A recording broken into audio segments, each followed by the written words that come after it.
Hello, everyone. It's Dr. Jasmine, your natural holistic health and wellness guide on this journey we call life. Thanks so much for joining me. This video is dedicated to root causes of poor hair growth. This is going to be a part one of two, so definitely stay tuned for part two. Uh, as a Black woman whose identity is partly rooted in her hair, this is a deeply personal subject for me. For many Black people, hair is a big part of how we portray ourselves to the world. And when not growing or behaving the way we want, this really adds undue stress to our lives. As a ND, I am a naturopathic doctor consultant with the hair growth nutraceutical company, Nutrafol. It's my pleasure to speak with our subscribers about the key root causes that might be triggering their hair shedding or thinning events. So today my goal is to briefly unpack some of those key root causes of why our hair might not be growing the way we want. Now, these are listed in no particular order. One might be, in your case, more important than the other. Just remember, your root causes might be differently aligned than the person next to you because we're all individuals. So, the first root cause I want to talk to you about today is hormones. This is a topic of discussion most of us who've ever seen our dermatologist about our hair have discussed. In men, we're most concerned about an androgen called dihydrotestosterone or DHT. This is often elevated, leading to shrinkage of the follicles and then shedding. This also happens more so when women enter menopause. And then in menstruating women, fluctuations in our normal hormonal cycles can increase shedding events and slow growth when imbalanced. The next root cause is our metabolism, which is basically just the compilation of all the chemical reactions that help us sustain life. And when this is happening very slowly, your metabolism is sluggish, so is hair growth, unfortunately. When it's accelerated, it's going too fast, we can experience excessive shedding.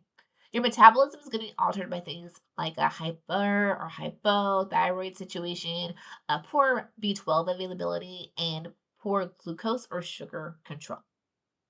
The third root cause we have is nutrition. So this is a common misconception that I find when speaking with clients about their hair.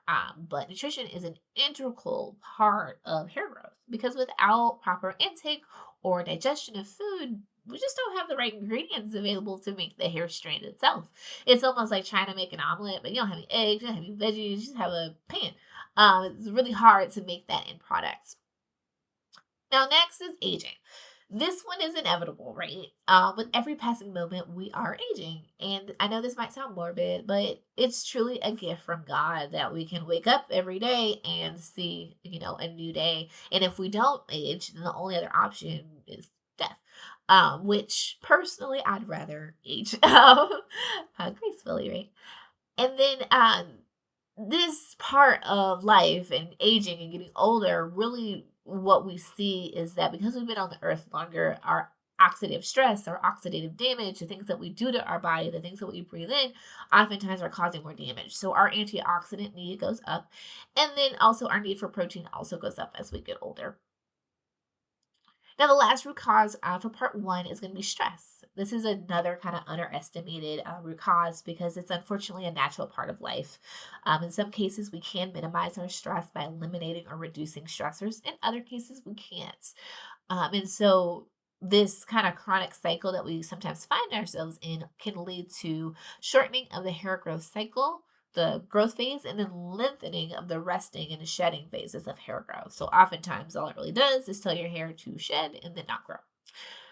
So, those are my first five key root causes to hair thinning and shedding and poor growth that I kind of want to share with you guys. And as you can see, just in part one, there's so many different aspects of our internal physiology that plays an integral role in how well our hair is actually going to grow.